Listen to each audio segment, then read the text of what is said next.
大家好，欢迎来到小薛的视频。首先，我想非常感谢有几位朋友，他已经通过了我的 Airbnb 的注册链接有注册，然后我这边有收到消息，有一个是叫邵，还有几位其他的朋友，所以说非常感谢，因为你的注册可以给我一些爱彼迎的一些注册奖励。另外，如果你对爱彼迎有兴趣的话，可以通过在我主页的公告栏那边有一个链接，你通过那个上面去注册的话，你可以得到大概40欧左右的注册奖金。今天的话题呢，还是把上一次，因为之前有录一些视频，然后还没有讲完，是吐槽爱尔兰的第3期，看下去吧。在爱尔兰呢，3C 产品特别贵，我觉得这一点特别值得吐槽，因为很多人其实有跟我私信说，这边是不是买苹果啊、电脑啊或者是手机会不会更便宜一点？因为欧洲、欧美嘛，可能会便宜一点。据我所知，在美国买，如果你绑定什么套餐是会便宜，但是在欧洲、在爱尔兰是没有国内的便宜。其实国内买这些东西更便宜。你像我之前在带东西那一集有讲过，我自己非常想买无人机，然后我现在在很漂亮的 Carry， 然后有无人机飞上去会是多么漂亮，但是这边的价格比国内要贵200到300欧，所以说我觉得还是很贵，不忍心买，而且这边买那些电子产品，像无人机啊这些东西，它不会送一些零零散散，像在国内它会送那个什么镜头的盖子啊、包包啊这些，会送这些乱七八糟的。但是在这边等于就是可能就是什么就给你什么，可能送的东西是非常少。3C 产品特别贵，非常值得吐槽。另外一个应该是爱尔兰臭名昭彰的事情，就是说这边你其实在街上能碰到很多酒鬼，可能早上你就能碰到他们了，然后他们就会其实到处撒尿，然后特别是在 O'Connor Street， 你其实晚上如果你坐公交路过 O'Connor Street， 你能真的是看到有人在主干道撒尿。你知道 O'Connor Street 就类似于是法国的香榭丽榭大街，是爱尔兰最宽最大的一条大街，然后他们无所谓，就晚上就会在那边小尿，而且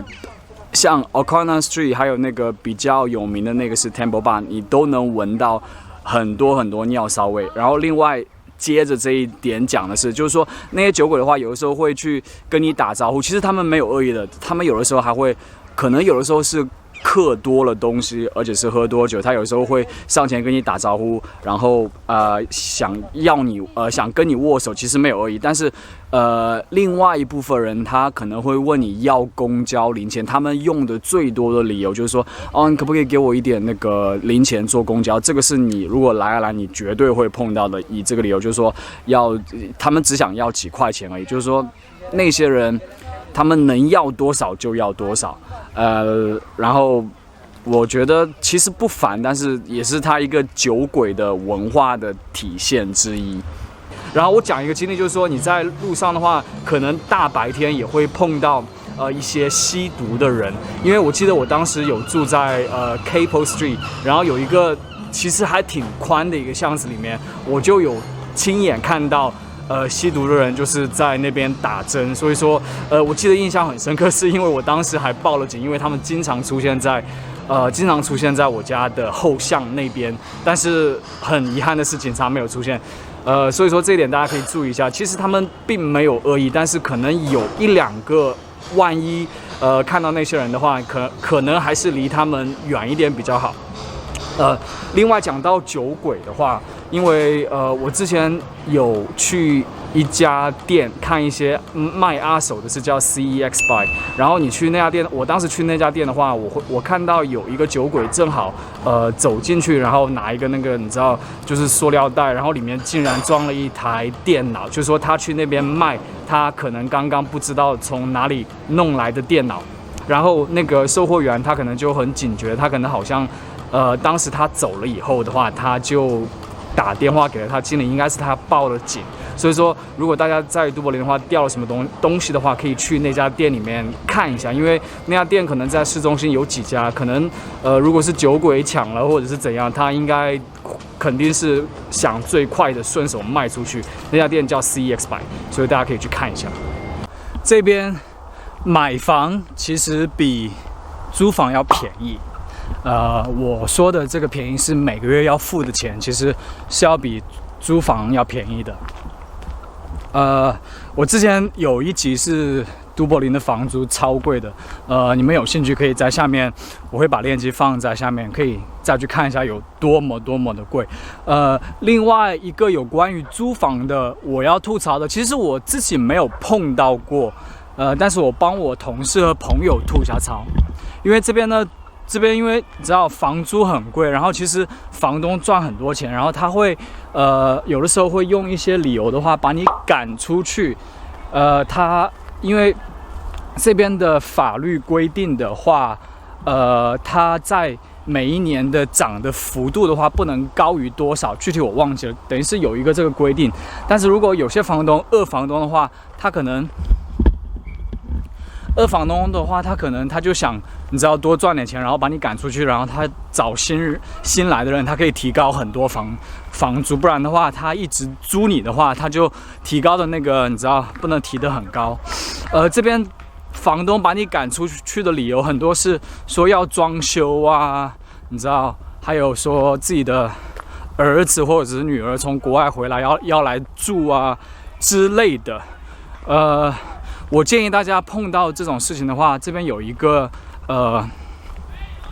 就管理这一类事务的叫 RTB， 可以去找那个，因为他们有一个什么纠纷的，可以去帮你处理这种纠纷。然后基本上房东听你说去找那个，他会稍微的会被震慑到一点点，所以说希望大家都不要碰到这种事情。但是如果碰到的话，用法律的武器维护自己。但是另外讲一下 RTB 它的那个处理时间超慢的，可能有的时候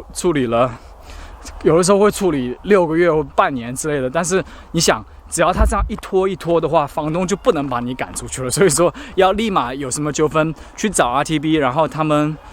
会给你一个稍微比较公正的答复。另外一个我想吐槽的点就是，在都柏林这边的话，酒卖得很贵。一般如果你去外面喝酒的话，可能是要到5到7欧1 pint。如果你是去超市买一样的，可能就是只花到你1块到2欧左右。所以说这边酒社交的话其实是挺贵的，因为一个晚上的话你也不可能只喝一杯，一个晚上3、4杯没了，可能就几十欧。然后我这边给大家推荐一下，因为现在我知道酒吧都关门了，但是如果等哪一天酒吧重新开，这边有几家非常便宜的也比较有名的，一个是叫Daisy's Garden， 还有一个是叫 How at the Moon， 还有一个是叫我看一下是叫 O'Reilly's， 就是说这3家的话，它卖酒可能会卖到2块5，就说3欧这样的价格会比较的实惠，比较适合学生。然后今天的视频就到这边。下次的话，我还是希望给大家建议一下，你们喜欢哪一些话题，或者是街访的一些话题，可以跟我讲一下，然后我有机会马上做给你们。下次见吧。